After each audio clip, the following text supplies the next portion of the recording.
సమయంలో cosmopolitan Christ church సంఘ సభ్యులందరికీ నా హృదయపూర్వక వందనాలు చెల్లించుకుంటున్నానండి. ఈ ఉదయకాల సమయంలో స్త్రీల సమాజ ఆరాధనలో పాలు పంపులు పొందుతున్న ప్రతి దీన బిడ్డకి, ప్రతి వారికి నా హృదయపూర్వక వందనాలు.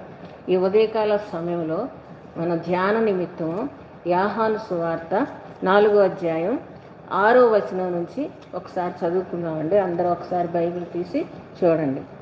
అక్కడ యాకోబు బావి ఉండెను కనుక యేసు ప్రయాణము వలన అలసి ఉన్న రీతినే ఆ బావి వద్ద కూర్చుందను. అప్పటికి ఇంచుమించు 12 గంటలాయను. సమరయ స్త్రీ ఒకతే నీళ్లు చేదుకొనుటకు అక్కడికి రాగా యేసు నాకు దాహమునకిమ్మని ఆమెను అడిగాను. ఆయన శిష్యులు ఆహారం కొనుటకు ఊరిలోనికి వెళ్ళి ఉండ్రి.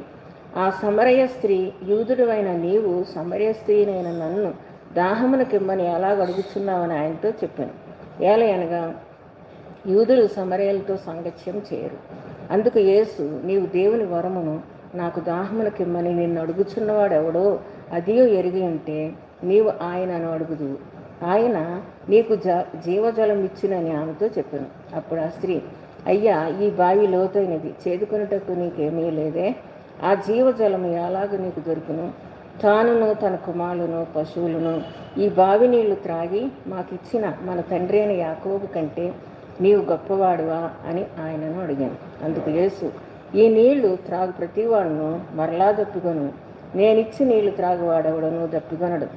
నేను వానికిచ్చి నీళ్లు నిత్యజీవమునకై వానిలో ఊరడి నీటి బుగ్గగా ఉండునని ఆమెతో చెప్పాను. ఆ స్త్రీ ఆయనను చూచి, అయ్యా, నేను దప్పికొనుకుంటున్నట్లు చేదుకొనుటకు ఇంత దూరం రాకుండానట్లును ఆ నీళ్లు నాకు దయచేయమని అడగగా యేసు, నీవు వెళ్ళి నీ పెనిమిటిని పిలుచుకొని ఇక్కడికి రమ్మని ఆమెతో చెప్పాను. ఆ స్త్రీ, నాకు పెనిమిటి లేడనగా యేసు ఆమెతో, నాకు పెనిమిటి లేడని నీవు చెప్పిన మాట సరియే. నీకు 5 పెనిమిట్లుండరి, ఇప్పుడు ఉన్నవాడు నీ పెనిమిటి కాడు, సత్యమే చెప్పితువనెను. అప్పుడు ఆ స్త్రీ, అయ్యా, నీవు ప్రాప్తమని గ్రహించుచున్నాను. ఈ వాక్యం ఇంతటితో ముగించింది. చిన్న ప్రార్థన చేసుకుని వాక్య ధ్యానంలోకి వెళ్దామండి. దయగల మా ప్రభువా, కృప కలిగిన మా తండ్రి, మీ కన్నామానికి లెక్కలేని స్తుతులు స్తోత్రాలు తండ్రి. అయోగ్యులము, ఎన్నిక లేనటువంటి మమ్ములను, ప్రధాన పాపులమైన మమ్ములను ఇంత కనుక మీరెక్కచాటును భద్రపరిచి మా ప్రభువా ఆయుష్, ఆరోగ్యం, క్షేమం, నెమ్మది, సమాధానం, సంతోషకరమైన జీవితాలు మాకు ఇచ్చారు తండ్రి. ఎంతోమందికి లేని భాగ్యం మాకు ఇచ్చారు. మా నీతి, యథార్థత, మా భక్తి, మా విశ్వాసం, మా ప్రార్థనలు ఏమీ కాదయ్యా, మీ ఉచితమైన ప్రేమ, మీ జాలి తండ్రి. మా ప్రభా వందనాలు తండ్రి. ఈ ఉదయకాల సమయంలో నా ప్రభా ఈ యొక్క కాస్మోపాలిటన్ చర్చ్ సంఘస్థులందరితో మీరు మాట్లాడండి తండ్రి.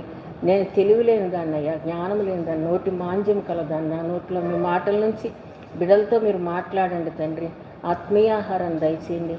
ఉదయకాల సమయంలో వాక్యం వినుచున్న ప్రతి బిడ్డను మీరు దర్శించి ఆ బిడ్డల యొక్క కోరికలను, వారి యొక్క ఆశలను, వారి యొక్క సమస్యలను, వారి యొక్క చిక్కులను సమస్తాన్ని తీర్చి వారి కుటుంబాల్లో సమాధానం, నెమ్మది, శాంతి, సంతోషం దయచేసి వారి బిడ్డలకు విద్యల్లో, ఉద్యోగాల్లో, వివాహ విషయాల్లో మీరన్నిటిలో మీ సహాయం దయచేసి మహిమ, ఘనత, ప్రభావాలు మీరే పొందుకోమని మా ప్రభువైన యేసుక్రీస్తు ద్వారా అతి వినయంతో బ్రతిమలాడి వేడుకుంటున్నాం తండ్రి. ఆమేన్. ఈ ఉదయకాల సమయంలో సంఘ బిడ్డలందరి కొరకు నేను పెద్ద వాక్యం చెప్పేటంతటి గొప్ప ఉపదేశకరాలను కాదు, కానీ అయినా దేవుని వాక్యం చెప్పాలని ఆశతో నేను ఈ వాక్యం చెప్పడానికి సాహసిస్తున్నాను. ఈ వాక్యంలో మనల్ని యేసుక్రీస్తు ప్రభువారు సమరయ స్త్రీ గురించి మాట్లాడుతున్నారు. ఇందులో ఈ సమరయ స్త్రీ యాకోబు బావి దగ్గర కూర్చొని ఉంది. యేసయ్య గారు అక్కడ యాకోబు బావి ఉండేది. దేవుని కుమారుడైన యేసు ఏం చేశారు? అక్కడికి ఎందుకు వచ్చారమ్మా? బావి ఉండను కనుక యేసు ప్రయాణము వలన అలసి ఉన్న రీతినే ఆ బావి వద్ద కూర్చుండాను. ప్రయాణము వలన యేసు ప్రభు వారు అలసిపోయారు. ఆయన మానవ రూపంలోకి వచ్చారు. దేవాతి దేవుడు మానవ రూపంలోకి వచ్చి మన మధ్య నివసిస్తున్నారు కాబట్టి మనకులాగానే ఆయనకు ఆకలి, అలసట, కోపం అన్నీ ఉన్నాయి. సో ఆయన మండు టెండలో, వేసవికాలంలో మంచి ఎండలో ఆయన అలసిపోయి ఆ బావి, యాకోబు బావి దగ్గర ఆ అలసటలో కూర్చుని ఆ అలసట తీర్చుకోవడం కోసం అక్కడ కూర్చున్నారు. ఎందుకంటే మానవునికి ఉండేటటువంటి లక్షణాలన్నీ కలిగి ఉన్నారు కాబట్టి ఆయన అలసట కోసం అలసట పొంది ఉన్నారు. ఆకలి పొంది ఉన్నారు. శిష్యులు ఆహారం తేడాకి వెళ్ళిన్నారు. ఈలోగా కొంచెం విశ్రాంతి తీసుకుందామని, మానవుల్లాగా ఆయనకు కూడా విశ్రాంతి అవసరమైంది. విశ్రాంతి తీసుకుందామని ఆ బావి దగ్గర ఆయన కూర్చున్నారు. ఈ ఈ మాదిరిగా జీవితం మానవుని యొక్క జీవితాన్ని ఆయన జీవించి ఉన్నారు. ఈ ప్రయాణములో అలసి బావి వద్ద కూర్చున్నప్పుడు ఆయనకి ఏమేసిందమ్మా? ఆకలేసింది, దాహం అయింది. ఆ దాహాన్ని కొరకు మిట్ట మధ్యాహ్నం 12 గంటలకు అక్కడికి ఏమైంది? ఇక్కడ ఇంచుమించు 12 గంటలు ఆయను. 12 గంటలు అంటే మిట్ట మధ్యాహ్నం అంటే ఎండ గట్టిగా ఉంటుంది. అప్పుడు దాహానికి ఇమ్మన్నారు, అడుగుతున్నారు. అక్కడికి ఆ బావి దగ్గర కూర్చున్నప్పుడు, అలసటతో కూర్చున్నప్పుడు 12 గంటల సమయంలో సమరయ స్త్రీ ఒకటి నీళ్లు చేదుకొనుటకు అక్కడికి రాగా, సమరయ స్త్రీ యేసుప్రభు వారు యూదులకి సమరయులకి సాంగత్యం ఉండదు. యూదులు వేషధారణలోనూ భాషల్లోనూ చాలా తేడా ఉంటుంది. సమరయులు సాహసించరు వాళ్ళతో మాట్లాడడానికి. అందుకనే ఎవ్వరూ లేని సమయంలో ఈ సమరయ స్త్రీలు నీళ్లు చేదుకోవడానికి వస్తారు. ఎవరైనా ఉంటే వీళ్ళని చేదుకొనియారు. అందుకని ఈ యూదులు సమరయులు కూడా సాంగత్యానికి సరిపోరు కాబట్టి నీళ్ళు చేతికి మధ్యాహ్నం ఎవరూ లేని సమయం చూసి అప్పుడు ఆ సమరయ స్త్రీ అక్కడికి వచ్చింది. ఎందుకంటే ఈమె యూదులు సమరయుల కంటే చాలా గొప్పవారు. అప్పుడు సమరయ స్త్రీ ఇక్కడ ఏమంటున్నారు? ఆహారం కొనుటకు ఊరిలోకి వెళ్ళి ఉండ్రి. ఆ సమరయ స్త్రీ యేసు నాకు దాహమును కిమ్మని ఆమెను అడిగాను. యేసు నాకు దాహమును కిమ్మని అడిగాను. జీవజలాలిచ్చే దేవుడు, జీవాహారం నేననే దేవుడు, జీవజలాలిచ్చే దేవుడు ఈ సమరయ స్త్రీని నాకు దాహమును కిమ్మని అడిగాను. నిజంగా ఆయనకు దాహం వేసి అడగలేదమ్మా, ఆత్మీయమైన దాహం అయింది. ఆయన ఆత్మీయమైన దాహాన్ని పొంది దాహానికి ఇమ్మంటున్నారు. నాకు ఆత్మలు ఉన్నాయి, ఇంకా రక్షించబడాలి, నాకు దాహం అని అడిగారు. ఆయన శిష్యులు ఆహారం కొనుటకు ఊరిలోకి వెళ్ళారు. ఆయనకు ఆకలేస్తుంది కాబట్టి ఊరిలోకి వెళ్ళారు. యూదుడు అయిన నీవు సమరయ స్త్రీనైనా నన్ను దాహమునికిమ్మని ఎలా అడుగుతున్నావు? యేసుప్రభు వారికి తెలియదమ్మా, అది తెలుసు. యూదుడని తెలుసు, ఆమె సమరయ స్త్రీలని తెలుసు. కానీ ఈమెకి ఆయన ఎవరో తెలియక ఏమని చెప్తుంది? నువ్వు ఎలా అడుగుతున్నావయ్యా? యూదులు అసలు మాతో మాట్లాడటానికే ఇష్టపడరు కదా, మా యొక్క ఇది మాతో ఉండడానికి ఇష్టపడరు కదా, నువ్వు ఎలా అడుగుతున్నావు అని అడుగుతుంది ఆవిడ. నీవు ఎలాగ అడుగుతున్నావు అని అడుగుతున్నది ఆమె. ఏలయనగా యూదులు సమరయులతో సాంగత్యం చెయ్యరు. అందుకు యేసు, నీవు దేవుని వరమున దాహమును కిమ్మని నిన్ను అడుగుతున్నవాడెవడో తెలిస్తే నువ్వు ఇలాగనవు అని చెప్తున్నాడు. నేనెవరినో నీకు తెలియదు కనుక నువ్వు నన్ను ఆ విధంగా అడుగుతున్నావు. మానవులమైన మనం దాహం కోసం ఎంతగానో ఆరాటపడిపోతూ ఉంటాం. దాహం అయితే ఎవరైనా కొంచెం నీళ్ళు ఇస్తే బాగుండు అనుకుంటాం. అలాంటి సమయంలో యేసు ప్రభు వారు మంచి 12 గంటల సమయంలో దాహానికి అడిగారు. ఏమంటున్నారు? ఈ జీవజలం ఇస్తాను, నువ్వు నేను ఎవరినో తెలుసుంటే నీకు తెలిస్తే నేను నీకు జీవజలాన్ని ఇస్తాను అంటున్నారు ఆయన. జీవజలాన్ని ఇస్తానంటే ఆమె అంటుంది, నీ తేదుకోవడానికి నీ దగ్గర ఏమీ లేదు కయ్యా, ఇది చాలా లోతైన బావి, చాలా లోపలికి ఉంటుంది, ఇది నువ్వు చేదుకోవడం కష్టం, మరి నువ్వు ఎలా చేదుకుంటావు? ప్రభువారికి తెలుసు, అవన్నీ కూడా తెలిసి కూడా ఆయన జీవజలాలు ఇచ్చే దేవుడు, నేనే మార్గము, నేనే సత్యం, నేనే జీవం అంటున్నారు ఆయన. అంత జీవం కలిగినటువంటి ఆయన, జీవజలాలు ఇచ్చే ఆయన సమరయ స్త్రీని దాహం కోపం అడుగుతుంటే ఈ సమరయ స్త్రీకి తెలియదు. అప్పటి వరకు యేసుక్రీస్తు వారు ఎవరో తెలియదు, యేసుక్రీస్తు వారు నిజమైన దేవుడు అని తెలియదు. కాబట్టి ఆ పాపంలోనే ఉన్నది, కాబట్టి పాపపు ముసుగులో ఉన్నది, కాబట్టి ఆమెకు యేసుప్రభు వారు ఎవరో అనేది తెలియలేదు. తెలియకుండా సాతానుడు పాపంతో కమ్మేశాడు ఆ స్త్రీని. పాపంతో చీకటి జీవితం జీవిస్తుంది, పాపపు జీవితం జీవిస్తుంది. అసంతృప్తి అన్నీ ఉన్నా కూడా సంతృప్తి లేదు ఆమె దగ్గర. ఎందుకంటే దేవుని వెలుగు ఆమె దగ్గర లేదు, యేసుప్రభు వారి యొక్క శాంతి లేదు ఆమె దగ్గర, యేసుప్రభుకి సంబంధించిన నెమ్మది లేదు. అందుచేత యేసుప్రభు గారు ఎవరో కూడా తెలియకుండా ఆయన్ని ధైర్యంతో ప్రశ్నలు అడుగుతుంది. నువ్వు ఎలా చదువుకుంటావయ్యా, నీ దగ్గర ఏమీ లేదు కదా. ఆయనకు మనం చెప్పేటంతటి వాళ్ళం కాదు. ఆమెకి నిజమైన దేవుడు తెలియదు కాబట్టి ఈ ప్రశ్నలన్నీ అడుగుతుంది. అప్పుడు యేసుప్రభు వారు ఏమంటారు? జీవజలాలు ఇస్తాను నేను నీకు, నేనే మార్గం, నేనే జీవం. కాబట్టి ఏమని చెప్తున్నాడు ఆయన? నేను చేదుకొనుటకు జీ ఎందుకంటే ఇక్కడ ఈ 10వ వచనంలో చూడండి అమ్మా, నీవు ఆయనను అడుగుతుందో ఆయన నీకు జీవజలం ఇచ్చునని ఆమెతో చెప్పాను. జీవజలం ఇచ్చిన ఆమెతో చెప్పి, జీవజలం అంటే ఇంకెప్పుడు రాక్కర్లేదు. అప్పుడు ఏమంటుందమ్మా ఆమె, స్త్రీ, అయ్యా ఈ బావి లోతైనది, చేదుకొనుటకు నీకేమీ లేదే, ఆ జీవజలం ఎలాగ నీకు దొరుకును? తానును తన కుమారులను పశువులను ఈ బావి నీళ్లు త్రాగి మాకిచ్చిన మన తండ్రి అయిన యాకోబు కంటే నువ్వు గొప్పవాడువా? ఎంత ప్రశ్న అడుగుతుందో చూడండి. యేసు ప్రభు వారిని ప్రశ్నకి వేసేటంతటి వారమా మనం? ప్రశ్న వేయలేం మనం.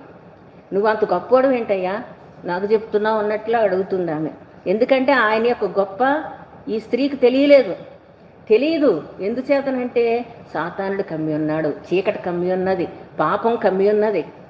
ఆమె జీవితం అంతా కూడా చీకటమయం, నెమ్మది లేదు, సమాధానం లేదు, శాంతి లేదు. అందుచేత జీవజలం, జీవాహారం ఇచ్చే గొప్ప దేవుని తెలుసుకోలేకుండా ఉంది. నువ్వు అంత గొప్పవాడువా అని అడుగుతుంది ఆమె. అందుకు యేసు, ఈ నీళ్లు త్రాగి ప్రతివాడు మరలా దప్పుకొను. నువ్వు చేదుకోవడానికి వచ్చి ఈ నీళ్లు పట్టుకెళ్ళి త్రాగుతావు, అవి అయిపోయాక మళ్ళీ నీకు దాహం వస్తుంది, మళ్ళీ వస్తావు.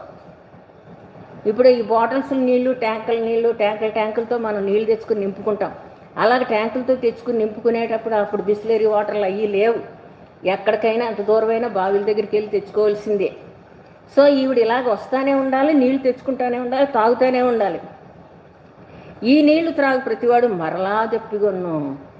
ఈ నీళ్ళల్లో పాపం ఉంది, ఈ నీళ్ళలో జీవం లేదమ్మా. యేసుప్రభు వారి యొక్క జీవం ఆ నీటిలో లేదు. అంటే జీవం అంటే ఉత్తేజం, విశ్వాసం, నమ్మిక, దేవుని అందలి భయభక్తులు, అది జీవం అంటే. దేవుని అందలి భయభక్తితో విశ్వాసం, నమ్మిక అనేది జీవం. ఈ నీటిలో అది లేదు. అందుచేత ఆ నీళ్లు తాగిన వాళ్ళు మరలా దప్పికొంటారు. ఏమి లేదు అందులో, విశ్వాసం లేదు, నమ్మిక లేదు, సంతృప్తి లేదు, సమాధానం లేదు ఆ నీటిలో. అందుచేత ఆ నీళ్ళు ఎన్ని తాగినా కూడా నీటి సిల్లు సంచిలో పోసినట్టు మళ్ళీ త్రాగాల్సిందే అని చెప్తున్నాడు ఆయన. ఆమెకు అర్థం అవ్వాలి అది. మరలా తప్పికొను, నేనిచ్చి నీళ్లు త్రాగువాడు ఇప్పుడు నువ్వు తప్పికొనడు. ఎంత గొప్ప మాట చెప్పాడో చూడమ్మా. ఆయన యేసుప్రభు వారు ఇచ్చే జీవజలంలో ఏముంది? జీవం ఉంది. జీవమున్న నీళ్లు మనం త్రాగితే ఎప్పటికీ తప్పికొను. ఆ జీవజలంలో విశ్వాసం ఉంది, భక్తి ఉంది, నమ్మిక ఉంది, వినయం ఉంది, విధేయత ఉంది. అన్నీ కూడినటువంటి జీవజలాలని మనం త్రాగినట్లయితే ఎప్పటికీ దప్పికొను. ఆ జలం ఎక్కడ దొరుకుతుందమ్మా? యేసుప్రభు వారి దగ్గరే దొరుకుతుంది. ఆయన చెంతకు వచ్చినప్పుడే జరుగుతుంది, ఆయన సన్నిధికి వచ్చినప్పుడే జరుగుతుంది, ఆయనతో సహవాసం చేసినప్పుడే జరుగుతుంది ఈ జీవజలం. ఆయనతో సహవాసం, ఈ సమరయ స్త్రీ 12 గంటల నుంచి ఆయనతో వాదం ఆడుతూనే ఉంది. మధ్యాహ్నం 12 గంటలకు వచ్చింది. ఆ యేసుప్రభు వారిని చూసింది, ఆయనతో మాటలు కలిపి ఆయనతో వాగ్బుద్ధం చేస్తూ ఉంది. ఏంటయ్యా నువ్వు నాకు నీళ్ళిమ్మని నన్ను అడుగుతున్నావు? యూదులు నాతో మాట్లాడరు కదా, నువ్వు ఎలా మాట్లాడుతున్నావు? నీకు చేతుకోవడానికి ఏమీ లేదు కదా, నువ్వు ఇచ్చే నీళ్ళు అంత పవర్ఫుల్లా? ఇన్ని ప్రశ్నలు వేసి ఎంత సమయం గడిపిందమ్మా ఆయనతో? చాలా సమయం గడిపింది. చాలా సమయం గడపడంతో యేసుప్రభు వారి యొక్క శక్తి, ఆయనలో ఉండేటటువంటి పరిశుద్ధాత్మ, ఆయనలో ఉండేటటువంటి సమాధానం ఆమెను ఆవహించింది తెలియకుండానే. ఆయనతో ఇంతసేపు యేసుప్రభు వారితో ఆవిడ ఎప్పుడు జీవితంలో సాన్నిహిత్యం చేసి ఉండదు. ఆయన అంటే ఎవరో తెలీదు. ఆయన సన్నిధిలో ఈ కొంచెం సంభాషణ చేసేటప్పటికి ఆమెలో నెమ్మదిగా మార్పు కనిపిస్తుంది. చూడండి ఇక్కడ ఏమంటున్నారు, మరలా ఎవ్వడును దప్పికొనడు, నేను వానికిచ్చి నీళ్లు నిత్యజీవనకాయ వానిలో ఊరడి నీటి బుగ్గగా ఉండునని ఆమెతో చెప్పును. నీటి బుగ్గ అంటే ఎంత తోడినా నీళ్లు వస్తానే ఉంటాయి నీటి బుగ్గలో, ఎడారిలో నీటి తెలియదు. అలాంటి జీవజలం నాది అని చెప్తున్నాడు ఆయన. ఆ స్త్రీ మళ్ళీ ఇంకా వాదిస్తుంది. ఆయన చూసి, అయ్యా నేను దప్పికొనుకుంటున్నట్లును చేదుకొనుటకు ఇంత దూరం రాకుండానట్లు నీళ్లు నాకు దయచేయమని అడిగాను. మార్పు కనిపిస్తుంది చూసమ్మా. ఇవిలో మొట్టమొదట వితంటవాదన చేసింది ఆవిడ. నువ్వు నాతో మాట్లాడకూడదు, మాట్లాడుతున్నావు. నువ్వేంటో జీవజాలం ఇస్తానంటున్నావు, నీ చేదుకోవడానికి దగ్గర చేదలేదు. ఇంతమంది గొప్పోళ్ళు వచ్చారే, అందరూ కూడా వచ్చి ఈ నీళ్లు తాగి మళ్ళీ దాహానికి రావాల్సిందే. ఇలా వాదన చేస్తూ ఉంటే కొంతసేపు ఆయనతో గడిపేటప్పటికి ఆమెలో మార్పు వచ్చి ఏమంటుందమ్మ ఇప్పుడు, బాబు ఆ నీళ్ళేయో నాకు ఇవ్వండి, నాకు ఆ నీళ్ళు ఇవ్వండి, ఇప్పుడు నమ్మిక కలిగింది. ఆ నీళ్లు జీవజలం అని ఆయన చెప్పాడు కాబట్టి ఆ జీవజలం నిజంగానే ఉంది అని ఆమెలో దేవునిలో మార్పు వస్తూ ఉంది. ఆ జీవజలం నాకు ఇవ్వండి, నేను మళ్ళా దప్పుదనకుండా ఆ జీవజలాన్ని నేను తీసుకుంటాను, ఆ భాగ్యాన్ని నాకు కలిగించండి, ఆ యొక్క రక్షణ నాకు కలిగించండి, ఆ జీవజాలం యొక్క రక్షణ నాకు కలిగించండి. ఆశ కలిగింది ఆమె దగ్గర, ఆమెలో ఆశ పుట్టింది. సాతానుడు నెమ్మదిగా యేసయ్య మాట్లాడిన మాటలను బట్టి ఆమె సాతాను ముసుగులో ఉంది, చీకట్లో ఉందని చెప్పాము, సమాధానం లేని జీవితంలో ఉందని చెప్పాము. ఇలాంటివన్నీ కూడా తొలగిపోయి యేసయ్య మాటలను బట్టి మార్పు వచ్చి ఏమంటుంది ఆమె, అయ్యా ఆ జీవజలం నాకు ఇవ్వండి, నేను మరలా రాకుండా. లోక సంబంధంగా మాట్లాడుతుంది అవి, ఇంత దూరం రాలేనయ్యా, నడవలేనయ్యా, అస్తమానం తీసుకెళ్ళలేను, తెచ్చుకోలేను, ఆ నీళ్ళయ్యో నాకు ఇస్తే నేను ఇంక రాకుండా నా జీవితం నేను గడుపుకుంటాను అని చెప్తుంది ఆమె. అప్పుడు యేసు ఏమని చెప్తున్నాడు, ఒక కండిషన్ చెప్తున్నాడు, నేను ఇస్తాను, తప్పకుండా ఇస్తాను, ఆ జీవజాలం నీకు కంపల్సరీగా ఇస్తాను. ఏమంటున్నాడు ఆయన, నీ పెనిమిటిని తీసుకురా, నీ పాపాన్ని నా దగ్గర ఒప్పుకో, నీ పాపాలు ఏమున్నాయో నా దగ్గర ఒప్పుకో, నీలో ఏ అసౌకర్యం ఉందో ఒప్పుకో, నువ్వు చేసిన చెడ్డ పనులన్నీ ఒప్పుకో, నువ్వు అబద్ధాలు ఆడినవన్నీ ఒప్పుకో, నీలో ఉన్న స్వార్థాన్ని ఒప్పుకో, నీలో ఉన్నటువంటి ద్వేషాన్ని ఒప్పుకో, నీలో ఉన్న పగను ఒప్పుకో, వీటన్నిటినీ ఒప్పుకో, మంచి మనసు కలిగి ఉండు, అప్పుడు నీకు జీవజాలం తప్పకుండా ఇస్తానంటున్నాడు ఆయన. నీకు పెనిమిటి అంటే పెనిమిటనే కాదమ్మా, పెనిమిటి అంటే పెనిమిటి కేవలం పెనిమిటే కాదు, మనలో ఉన్న పాపాలన్నిటిని వాటన్నిటినీ తీసుకొచ్చి నా దగ్గర కుమ్మరించండి, అప్పుడు నేను మీకు జీవజాలం ఇస్తాను, ఆ పాపాలన్నిటిని తీసేస్తాను, నీకు జీవజాలం ఇస్తాను, నువ్వు తృప్తిగా ఆ నీటితో సుఖంగా జీవించవచ్చు అంటున్నాడు ఆయన. అప్పుడు ఏమంటుంది ఆవిడ, అయ్యో ప్రభువా, ఆ ఉన్నవాడు నావాడు ఒక్కడే కాదయ్యా, నిజమైన భర్త కాదయ్యా, కరెక్ట్, నువ్వు దేవుని యొక్క నీలో ఉన్న పాపాన్ని ఒప్పుకున్నావు కాబట్టి నీ పాపాలు క్షమించబడ్డాయి. ఒప్పుకుందామే, నిజమేనయ్యా నువ్వు చెప్పు, ఈయనెవరో బాబు, ఈమెకి 5 పెనిమిట్లు ఉన్నారని చెప్తున్నాడు ఆయన. ఇక్కడ చూడండి ఏమంటున్నాడు, నాకు పెనిమిటి లేడనగా యేసు ఆమెతో, నాకు పెనిమిటి లేడని నీవు చెప్పిన మాట సరియే, నువ్వు కరెక్టే చెప్పావు, దాచుకోలేదు, దాచుకోకుండా నిజమే చెప్పావు, కరెక్టే, ఇప్పుడు ఉన్నవాడు నావాడు కాదంటున్నావు, నీకు 5 పెనిమిట్లు ఉన్నాయి. ఆ యేసయ్య గారికి ఎలా తెలిసింది? యేసయ్య గారికి అన్నీ తెలుసు, మనం ఎక్కడ ఉన్న ఆయనకి మరుగైన స్థలం లేదు, వినని చోటు లేదు, అన్ని విషయాలు తెలుసు. 5 పెనిమిటి, ఇప్పుడు ఉన్నవాడు నీ పెనిమిటి కాదు, ఇప్పుడు ఉన్నవాడు కాదు. శిష్యులు ఇప్పుడే బయటికి వెళ్ళారు ఆహారం తేడానికి, ఎవరో లేనప్పుడు స్త్రీతో మాట్లాడుతుంటే మళ్ళీ మన పాపం ఇదవుతుందయ్యా అని ఆవిడ అంటా ఉంటే ఆయన అంటారు, నాకు దాహానికి ఇయ్యమ్మా, మేము చేదుకోవడానికి ఇక్కడికి వచ్చాము, మాతో మీరు మాట్లాడకూడదు, మేము ఇచ్చిన నీళ్ళు కూడా మీరు తాకూడదని యేసయ్య గారికి చెప్తుంది ఆమె. వాదించింది ఆవిడ, నీ చేదుకోవడానికి నీ దగ్గర చేదలేదు, ఎలా చేదుకుంటావు, ఈ నీళ్ళు తాగితే నీకు దాహం తిరగదు, మళ్ళీ చేదుకోవాలి అని వాదించి ఎంతసేపు, సుమారుగా ఒక అరగంట అన్నా ఆయనతో సంభాషణలో ఉంది, సాన్నిహిత్యంలో ఉంది. సో మనం ఏం చేయాలి, దేవునితో సాన్నిహిత్యంలో ఉంటే మన పాపాలు మనకి తెలుస్తాయి. యేసయ్య గారు ఎవరో అనేది ఈ కొంచెం సేపు సాన్నిహిత్యంలో ఉన్న దాన్ని బట్టి, యేసయ్య గారి యొక్క ఆ సాన్నిహిత్యాన్ని బట్టి యేసయ్య గారు నిజమైన దేవుడని తెలుసుకుందాము. కాబట్టి దేవునితో మన సాంగత్యం చేస్తే ఆయన ఎంత గొప్పవాడో, ఎంత ప్రేమామయుడో, ఎంత కరుణామయుడో, ఎంత జాలి గలవాడో మనం అర్థం చేసుకోగలుగుతాం. దేవుని ఎప్పుడు కూడా మనం ఆత్మతో సత్యంతో ఆరాధించాలి. యేసయ్య గారు ఆత్మ సంబంధమైన దాహం గురించి ఆ స్త్రీతో మాట్లాడుతున్నాడు. అమ్మ, ఇలాంటి స్త్రీలు చాలామంది ఉన్నారు, ఆత్మ లేవు, వాళ్ళలో రక్షణ లేదు, అందుకనే దాహం. కానీ ఈ దాహం గురించి ఈ స్త్రీ ఏమంటుంది, లోక సంబంధమైన దాహం గురించి మాట్లాడుతుంది. ఇప్పుడు ఈ స్త్రీ యేసయ్య ఆత్మల సంపాదన కొరకు దాహాన్ని కడుగుతుంది. యేసు ప్రభు వారితో మనం మాట్లాడినప్పుడు ఏమని చెప్తున్నారు ఆయన, నీకు దాహానికి ఇమ్మన్నవాడు ఎవడో తెలిస్తే నువ్వు ఆయన్ని విడిచిపెట్టవు అంటాడు. నేనే ఆయన్ని అన్నాడు, నేనే మెస్సయ్యను. అయితే నేనే మెస్సయ్యను అనేటప్పటికి ఆవిడ కంగారు వచ్చేసి ఏమంటుంది ఆమెతో మాట్లాడాడు చూసి ఆత్మ సంబంధమైన క్షమాపణ అంతటినీ నింపి జీవజలం కుండితో ఆ ఖాళీ కూడా అక్కడ పెట్టేసి, అయ్య బాబోయ్ మెస్సయ్య అని చూశాను నేను. చాలా ఇక చివరిలో చూడండి అమ్మ, ఆఖరు వాక్యం చూడండి, చివరిలో నాకు పెనిమిటి లేడు. అప్పుడు ఆ స్త్రీ, అయ్యా నీవు ప్రాప్తాన్ని గ్రహించుతున్నాను, ఇప్పుడు గ్రహించింది ఆవిడ, ఎంత వాదించేసి, ఎంత సాన్నిహిత్యం చేసి, ఎంత ఆయనతో సంబంధం ఉన్నాక ఇప్పుడు ఈయనే మెస్సయ్య అని గ్రహించి, మా పితరులు ఈ పర్వతం ముందు ఆరాధించరుగానే ఆరాధింపవలసిన స్థలం యెరూషలేములో ఉన్నదని మీరు చెప్పుదురని ఆయనతో చెప్పాను. ఇప్పుడు మెస్సయ్య అని గ్రహించి ఆమె ఏం చేసిందమ్మా, ఆయన వెంటనే ఆ కుండ అక్కడ విడిచిపెట్టేసింది. ఆ పాపపు కుండ అక్కడ విడిచిపెట్టేసి ఆమెను మాట్లాడి చూసి ఆనందంతో నిండిపోయి, నేను మెస్సీయాని చూశాను, నా పాపాలన్నీ చెప్పేస్తున్నాడు ఆయన, నా పూర్వ జీవితం అంతా చెప్పేస్తున్నాడు, ఆయనే నాకు రక్షకుడు అని ఆ యొక్క పాపపు కుండను అక్కడ విడిచిపెట్టేసి రక్షణతో నిండినటువంటి జీవజలం కలిగినటువంటి కుండని గ్రామంలో పట్టుకెళ్ళి సువార్త ప్రకటించింది ఆవిడ. యేసుక్రీస్తు ప్రభు అని చూశాను, యేసు ప్రభు ఆయనే ప్రభువు, ఆయనే రక్షకుడు, ఆయనే మన దేవుడు అని మొత్తం అంతా గ్రామం అంతటికి కూడా సువార్త ప్రకటించింది. అనామకురాలైనటువంటి సమరయ స్త్రీ సువార్తను ప్రకటించింది. ఏమి అక్షరముక్క రాదు, చదువు రాదు, ఏమీ రాదు. పాపపు స్త్రీ ఇప్పటి వరకు కూడా ఎంతో పాపం, అందరూ పాపపు స్త్రీ అనేవారు. పాపపు స్త్రీ ఇప్పుడు ఏం చేసిందమ్మా, గ్రామంలోకి వెళ్ళి సువార్త ప్రకటించింది.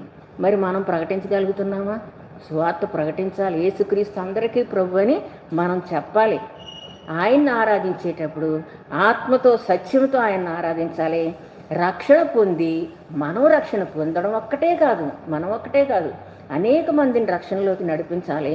దేవుడు ఆ విధంగా మనం అనేక మందిని రక్షించడానికి, సహాయం చేయడానికి దేవుడు ఆయన కృపా సహాయం మనకి ఇవ్వమని అడుగుదాం. ఒకసారి దావీదు కీర్తన చూడండి అమ్మా, 51వ దావీదు కీర్తన 16వ వచనం నుంచి. ఈ సమరయ స్త్రీ పాపాల గురించి చెప్పాం కదమ్మా. ఆ పాపం భక్తిహీనులతో దేవుడు ఇట్టి సెలవిస్తున్నాడు, అంటే పాపులతో అన్నమాట.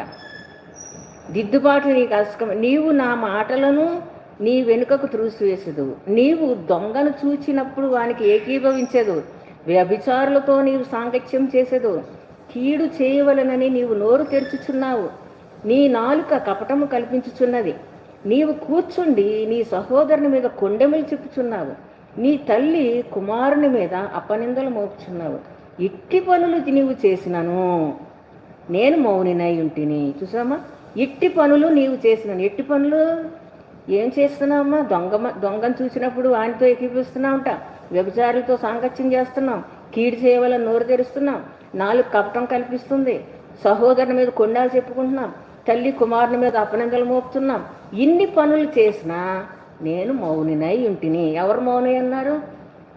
యేసయ్య గారు మౌనినై ఉంటిని. అందుకు నేను కేవలం నీ వంటి వాడనని నీవు అనుకుంటున్నావంట.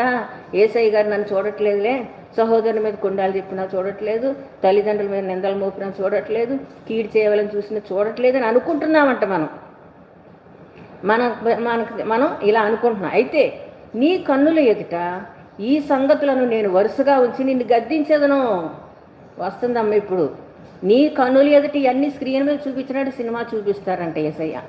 మనం చేసిన పనులన్నీ కూడా దొంగను చూసి ఏకీభవించడం, కీడు చేయవలని నోరు తెరవడం, కపటం మాటలు మాట్లాడడం, సహోదరు మీద కొండాలు చెప్పడం, ద్వేషం, పగ, వీటన్నిటినీ కూడా ఏమంటున్నాడు ఆయన? నీ కన్నుల ఎదుట ఈ సంగతులను నేను వరుసగా ఉంచి నిన్ను గద్దిస్తాను. అప్పుడు చూపించి. దేవుని మరచివారులారా, దీన్ని యోచించుకోవడమే. లేని ఎడల నేను మిమ్మల్ని చీల్చివేయుదును, తప్పించువాడెవడు లేకపోవను. దీన్ని అంతా కూడా మీకు వరుసగా ఏది విడిచిపెట్టను, అన్నీ చూస్తున్నాను. అది సినిమా స్క్రీన్ మీద చూపించి చీల్చివేస్తానంటున్నాడు మనల్ని. ఆ చీల్చివేయబడ్డానికి మనం ఇష్టపడదామమ్మా? చీల్చివేసేబడే పరిస్థితి మనం తెచ్చుకోవద్దు. మనల్ని తప్పించేవాళ్ళు ఎవరు ఉండరంట. లేని వాళ్ళని తప్పించేవాడు ఎవడను లేకపోను. అట్టి పరిస్థితి లేకుండా సమరయ స్త్రీ వలె మనం పాపపు కుండల్ని తీసుకొచ్చి ఆయన పాదాల దగ్గర పగలగొట్టి ఆ పాపాలన్నిటిని పాదాల దగ్గర పోసేసి అది నీ జీవము కలిగినటువంటి జలం నింపుకొని ఆ ప్రార్థన ఎంతో మహిమ కలిగిన ప్రార్థన, జీవజలాలతో కూడినటువంటి కుండని మనం తీసుకుని యేసుక్రీస్తు అందరికీ ప్రభు అని గ్రామానికి సంఘానికి ప్రకటించి దేవుని సువార్తను ప్రకటించే వారంగా మన స్త్రీలందరూ ఉండులాగన దేవుడు ఆయన కృపా సహాయం మనకు అనుగ్రహించును గాక. ఆమేన్. దేవుడి చిన్న వాక్యాన్ని దీవించును గాక.